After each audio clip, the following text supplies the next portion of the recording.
Ni kawasan dekat Pasar Tani, bangunan baru Pasar Raya Awam yang dibina. Pasar Tani, ialah bangunan ni. Pasar Tani Kekal Putrajaya. Kat Pezen 4 tulis Pasar Tani Putrajaya. Kat West dia tulis Pasar Tani Kekal Putrajaya.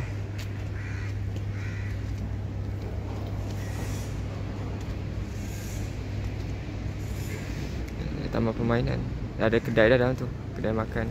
Dia dekat kawasan-kawasan yang macam bumbung warna kelabu hijau, cermin warna kelabu hijau sikit. Dekat kawasan-kawasan macam ni lah Pasar Tani.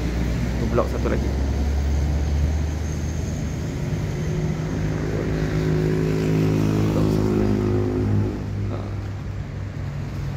Tu mungkin surau lah, nampak macam surau.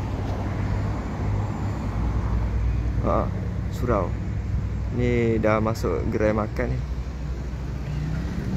Ni daripada arah luar. Ni lot blok nombor 2. Tu blok nombor 3. Jadi siapa nak datang, silalah datang. Macam kat kawasan ni makan-makan.